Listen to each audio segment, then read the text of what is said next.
नमस्कार, आप देख रहे हैं न्यूज 9 भारत और मैं हूं आपके साथ अशोक चौहान। देश और दुनिया की तमाम खबरों पर आइए डालते हैं एक नजर। संसद के बाहर लोकतंत्र बचाओ के लगे नारे, निलंबित सांसदों ने गांधी प्रतिमा के सामने किया विरोध प्रदर्शन। संसद सुरक्षा चूक की घटना पर विपक्ष केंद्रीय मंत्री अमित शाह के बयान की मांग पर अड़ी हुई है। लोकसभा सत्र के दौरान विपक्ष ने बार बार केंद्रीय मंत्री के बयान की बात कही और जमकर लोकसभा में हंगामा मचाया। विपक्ष के हंगामे के बाद लोकसभा में कई सांसदों को निलंबित किया गया। अब तक लोकसभा से 95 और राज्यसभा से 46 सहित कुल 141 सांसदों को निलंबित कर दिया गया है। सांसदों के निलंबन के बाद लोकसभा सचिवालय ने निलंबित सांसदों के लिए एक परिपत्र जारी किया, जिसमें उन्होंने संसद कक्ष, लॉबी और दीर्घाओं में प्रवेश करने से रोक दिया गया।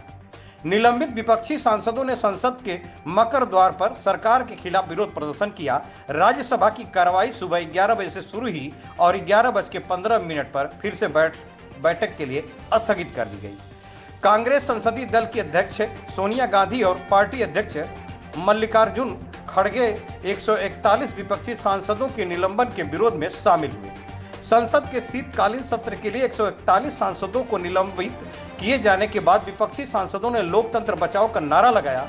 पश्चिम बंगाल की सीएम ममता बनर्जी संसद पहुंची।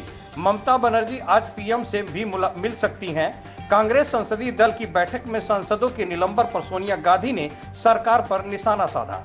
सोनिया गांधी ने तंज कसते हुए कहा कि इस सरकार ने लोकतंत्र का गला घोटा।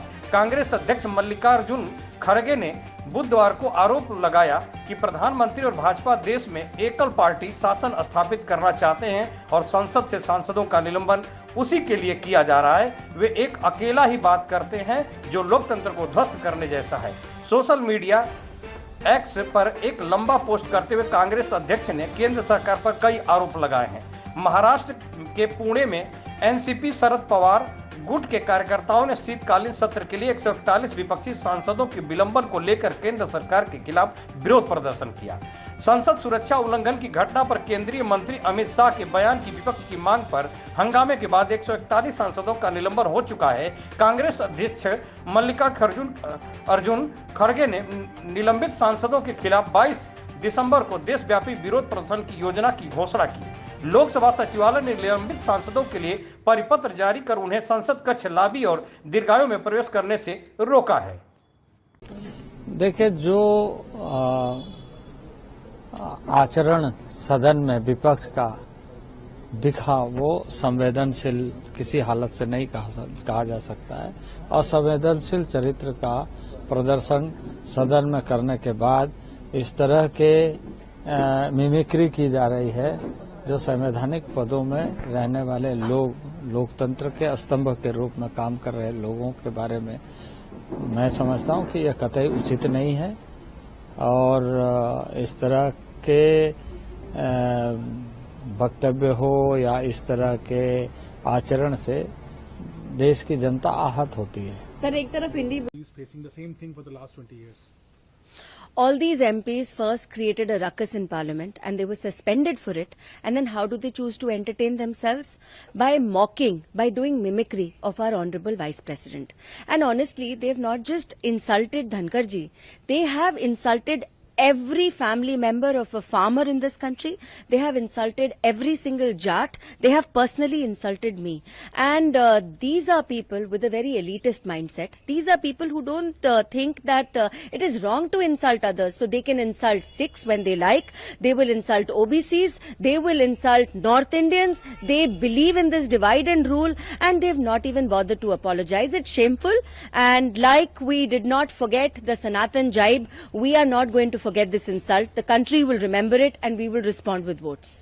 सत्रों से ये देखा जा रहा है कि जब भी विपक्ष देश की सुरक्षा से रिलेटेड, चाहे वो मणिपुर मुद्दा हो, चाहे वो अडानी मुद्दा हो, चाहे अभी सुरक्षा में चूक मुद्दा हो, इस पर सवाल करती है तो तुरंत सबको सस्पेंड कर दिया जा रहा है और 150 से ज्यादा लोगों का सस्पेंड किया जाना ये लोकतांत्रिक इतिहास में पहली बार हुआ है, जिसका हम विरोध करते हैं।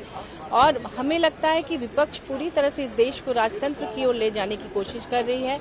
इतने महत्वपूर्ण बिल आए पिछले सेशन में, आपने देखा उसमें न तो डिबेट हो पाया सही ढंग से, न तो कोई विरोध हो पाया। क्या ये सही है इस देश के लिए? 140 करोड़ जनता ये सोच रही है कि आप जो सबसे प्रोटेक्टेड जो पार्लियामेंट है उसकी सुरक्षा में चूक हो रही है, तो फिर देश की सुरक्षा को लेकर जनता कैसे आश्वस्त होगी जिसकी जिम्मेदारी आप लोगों को सौंपी गई है। इसलिए हम सभी इसका विरोध करते हैं और इस तरह से अगर सस्पेंशन होगा तो अभी इतने इम्पोर्टेंट बिल्स आ रहे हैं। हम लोगों ने 4 तारीख से पूरा सहयोग किया, हर बिल पे हम लोगों ने बहस की, डिबेट हुआ, 0 hour, special mention, question hour, सब कुछ हुआ और बहुत अच्छी तरह से सेशन चल रहा था। लेकिन 10 मिनट की मांग कि आकर माननीय गृह मंत्री जी या प्रधानमंत्री जी अपनी बात रखे देश की सुरक्षा में चूक के लिए, उस पर अगर आप विपक्ष की बात नहीं सुन सकते तो फिर आप क्या उम्मीद करते हैं? विपक्ष को क्यों भेजा है जनता ने यहाँ पर?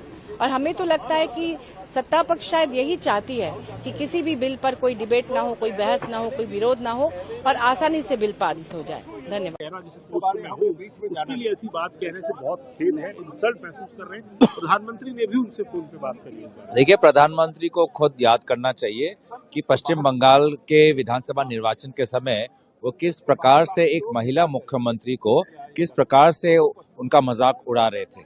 तो प्रधानमंत्री और बीजेपी हमको ये नसीहत ना दे, जिनके खुद के घर शीशे के बने हुए हैं वो हम पे पत्थर तोड़ने की कोशिश ना करे।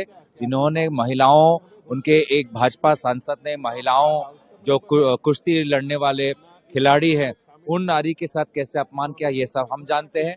वो सांसद जिसने सदन के अंदर एक दानिश अली पर किस प्रकार का शब्द का इस्तेमाल किया, वो भी हम भाजपा की सभ्यता हम जानते हैं। और वो सांसद जिसके नाम से 2 घुसपैठिया घुस आए, उस पे जो कोई कार्रवाई नहीं हुई, वो भी हम जानते हैं। तो भाजपा हमको ये अपना नसीहत